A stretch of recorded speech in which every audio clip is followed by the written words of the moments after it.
आज की कहानी एक ऐसे टीचर के बारे में है जो कि भी अपने स्टूडेंट से दूर नहीं रह पाता और वो स्टूडेंट भी अच्छे ग्रेड्स के लिए टीचर के करीब आ जाती है। कहानी की शुरुआत हमारी सुंदर सी फीमेल लीड कायरो से होती है, जिसके मॉम डैड उससे दूर किसी और देश में रहते थे और वो अपने पेरेंट्स की हवेली में अकेली रहती है। इस सुनसान हवेली में राइटिंग करना कायरो की हॉबी बन गई क्योंकि वो एक राइटर बनना चाहती थी। कायरो एक हाई स्कूल स्टूडेंट है। वो स्कूल जल्दी पहुँचने के लिए जंगल का शॉर्टकट लेती है क्योंकि उसे अपने टीचर मिलर की क्लास मिस नहीं करनी थी। वो एक क्लास में पहुँचती है और मिलर से मिलती है। मिलर उसे देखकर काफी हैरान होता है क्योंकि उसने अभी क्लास शुरू भी नहीं की थी और कायरो पहले ही पहुंच गई थी। मिलर जो मिडिल एज का आदमी था वो एक बड़ा राइटर बनना चाहता था, लेकिन उसका ये ख्वाब पूरा नहीं हुआ तो वो टीचर बन गया। मिलर कायरो से उसका नाम पूछता है तो कायरो उसे अपना नाम बताती है और साथ ही मिलर के पूछने पर उसे बताती है कि उसके माता पिता वकील हैं। वो मिलर को बताती है कि उसकी बेस्ट फ्रेंड विनी ने मिलर की क्लास अटेंड करने का कहा है क्योंकि कायरो को लिटरेचर में बहुत इंटरेस्ट है। मिलर कायरो को सिलेबस में दी हुई बुक्स पढ़ने का कहता है, लेकिन कायरो वो पहले से ही पढ़ चुकी थी। तभी क्लास में कायरो की दोस्त विनी आती है जो क्लास की अच्छी स्टूडेंट है। क्लास शुरू होने में काफी समय था, इसलिए कायरो विनी के साथ क्लास के बाहर चली जाती है। कायरो के जाने के बाद मिलर कायरो की चीजें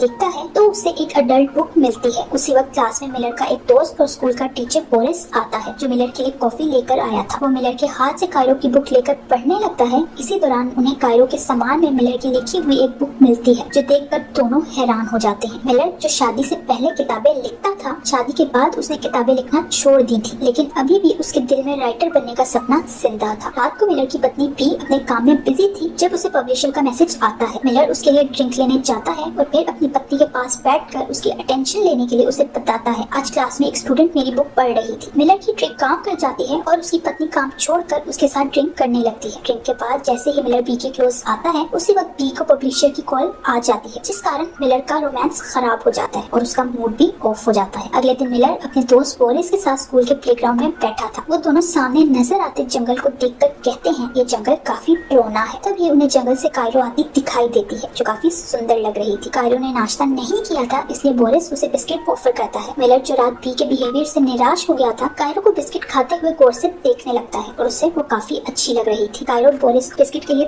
थैंक्स कहती है तो वो वहाँ से चला जाता है। मिलर कायरो से पूछता है, तुम्हें इस जंगल से आते हुए डर नहीं लगता? कायरो कहती है, इस जंगल में सबसे डरावनी चीज मैं ही हूँ, जिसमें मिलर हंसने लगता है। इधर स्कूल में विनी अपनी बुक्स नीचे गिरा देती है तो बोरिस जो उसे देख रहा था जानता था विनी ये जानबूझकर कर रही है। वो विनी से पूछता है, तुम क्या चाहती हो? तो विनी उसके क्लोज आकर रोमांस करने लगती है। कायरो छुपकर ये सब देख रही थी। बोरिस के जाने के बाद कायरो विनी के पास जाती है और उसे कहती है, तुम पागल हो जो ये सब कर रही हो। विनी को लगता है कायरो उससे जेलस है, जिस पर कायरो कहती है, मैं तुम्हारी हिम्मत देखकर हैरान हूँ। कायरो क्लास के बाद विनी के साथ घर जाती है जहाँ विनी कायरो से कहती है, तुम इतनी खूबसूरत हो लेकिन तुम कभी खुद को ऐसे दिखाने की कोशिश नहीं करती। कायरो कहती है, मुझे ये सब करना पसंद नहीं। विनी उसे कहती है, मैं तो बोरिस को काफी पसंद करती हूँ, उसके साथ अफेयर चलाना चाहती हूँ। कायरो उसकी बातों से तंग आकर कहती है, मैं अपने कॉलेज एडमिशन के एक क्वेश्चन से परेशान हूँ जिसमें उसे अपनी लाइफ के सबसे बड़ी अचीवमेंट के बारे में बताना था। वो दोनों इस बारे में काफी चीजें डिस्कस करती हैं, लेकिन कायरो को कोई भी पसंद नहीं आती क्योंकि उनमें कुछ भी यूनिक नहीं था। विनी कायरो से कहती है, तुम मिलर के साथ अफेयर कर लो और फिर इसी बारे में लिख देना। विनी खुद भी तो टीचर के साथ अफेयर ही चाहती थी, इसलिए कायरो को भी यही मशवरा देती है। कायरो विनी की बात सुनकर हैरान होती है और उसे कहती है, मिलर तो मुझसे 20 साल बड़ा है, जिस पर विनी उसे मनाने के लिए कहती है, ये सब तो अब नॉर्मल चीजें हैं। वो कायरो से कहती है, मिलर एक अच्छा जेंटलमैन है और तुम्हारे फर्स्ट टाइम के लिए बिल्कुल परफेक्ट भी है। विनी कायरो को बताती है मिलर उसे क्लास में कैसे प्यार से देखता है, जो सुनकर कायरो शर्माने लगती है। उस पर विनी की बातों का असर होता है, जिस कारण वो मिलर में इंटरेस्ट लेने लगती है और मिलर की बहुत सारी रोमांटिक स्टोरीज पढ़ती है। अगले दिन क्लास में कायरो मिलर को घूर घूर कर देखती है तो मिलर भी ये बात नोट कर लेता है, इसलिए उसके पास आकर उसे कहता है, क्लास खत्म होने के बाद मुझसे मिलना। क्लास के बाद मिलर कायरो का वेट कर रहा था जब बोरिस वहाँ आ जाता है और उसका मजाक उड़ाने लगता है कि वो कायरो को पसंद करने लगा है। मिलर ये बात एक्सेप्ट नहीं करता और बोरिस को जाने का कहता है। बोरिस उसे छेड़ने के लिए डांस करने लगता है। उसके जाने के बाद मिलर भी बोरिस के डांस को रिपीट करता है, तभी कायरो उससे मिलने आ जाती है, उसे डांस करता देखती है। मिलर भी कायरो को देख लेता है जो उसे देखकर हंस रही थी, तो मिलर भी शर्मिंदगी के मारे हंसने लगता है, लेकिन उसे इस बारे में किसी को बताने से मना करता है, जिस पर कायरो उससे वादा करती है। वो दोनों इंग्लिश लिटरेचर को डिस्कस करने लगते हैं। मिलर कायरो के लिखे एक पैराग्राफ से काफी इम्प्रेस हुआ था, इसलिए उसे वो सारा याद था। मिलर के मुंह से अपने उस पैराग्राफ की तारीफ सुनकर कायरो काफी खुश हो जाती है। मिलर उससे कहता है, मैं चाहता हूँ तुम अपने किसी भी फेवरेट राइटर के स्टाइल में एक शॉर्ट स्टोरी लिखो। अगर तुम ऐसा कर लो तो मैं तुम्हें मिड टर्म में पूरे नंबर दे दूंगा, जिसके लिए कायरो मान जाती है। वो मिलर को बताती है, मैंने भी आपकी बहुत सारी बुक्स पढ़ी हैं और मुझे भी आपकी बुक्स की बहुत सारी lines word word to word याद है। ये सुनकर मिलर उससे और भी इम्प्रेस हो जाता है, इसलिए वो कायरो को इस वीकेंड एक जगह बुलाता है जहाँ वो कायरो की इस असाइनमेंट में मदद करने वाला था। वीकेंड पर कायरो मिलर की बताई हुई जगह पर पहुँच जाती है और उसके आने के बाद मिलर भी आ जाता है। वहाँ एक आदमी पोएम सुनाने लगता है जो मिलर तो बहुत गौर से सुन रहा था, लेकिन कायरो इस सारे समय बस मिलर को देख रही थी। रात को मिलर बी और बोरिस के साथ डिनर पर जाता है जहाँ विनी काम करती थी। विनी उनसे ऑर्डर लेने आती है, जिसे देखकर बी मिलर से पूछती है, क्या ये वही लड़की है जिसके बारे में तुम बात करते हो? मिलर उससे कहता है वो लड़की कायरो है। फिर वो कायरो की काफी तारीफ भी करता है, जो सुनकर बी को अच्छा नहीं लगता क्योंकि वो मिलर के कायरो में इतना इंटरेस्ट लेने से जेलस हो रही थी। बी अपना गुस्सा निकालने के लिए बोरिस के सामने ही उसकी इंसल्ट करने लगती है। वो मिलर से कहती है, अब तुम में राइटर वाली बात नहीं रही क्योंकि तुमने पिछले कई सालों से कुछ नहीं लिखा, बल्कि तुम तो एक आम से टीचर बनकर रह गए हो, जिस पर मिलर काफी हर्ट होता है। नेक्स्ट सीन में मिलर और कायरो पार्टी में जाते हैं तो वहाँ भी एक दूसरे के काफी नजदीक दिखाई देते हैं। अगले दिन कायरो स्कूल आती है तो उसे शॉर्ट ड्रेस में देखकर मिलर और बोरिस उसे देखते ही रह जाते हैं। कायरो उन दोनों के लिए कॉफी लेकर आती है और बोरिस के बनाए हुए बिस्किट्स की काफी तारीफ करती है, जिस पर वो खुश हो जाता है। बोरिस कॉफी लेकर वहाँ से चला जाता है तो कायरो मिलर के पास बैठकर बातें करने लगती है और हम देख सकते हैं कि कायरो और मिलर धीरे धीरे एक दूसरे के करीब आ रहे थे। क्लास की तरफ जाते हुए मिलर को बी का मैसेज आता है कि कहीं घूमने चलते हैं। मिलर की क्लास में आने के बाद कायरो उसे अपने फेवरेट राइटर के बारे में बताती है, जिसके स्टाइल में कायरो स्टोरी लिखेगी। यही नहीं, कायरो उसे दोबारा लिखने का कहती है। असल में कायरो उसे अपनी तरफ अट्रैक्ट करने की कोशिश कर रही थी कि किसी तरह मिलर उसके साथ रोमांस करने लगे। मिलर घर जाने की जल्दी में था, इसलिए वो कायरो की बात पर ध्यान नहीं देता। मिलर के जाने के बाद विनी मिलर के टेबल पर चढ़कर कायरो को छेड़ने लगती है। उसी वक्त वहाँ बोरिस आ जाता है, जिसे देखकर विनी उसके साथ फ्लर्ट करने लगती है। विनी उसका मोबाइल लेकर अपने कपड़ों में डाल देती है और उसे करीब आकर निकालने का कहती है।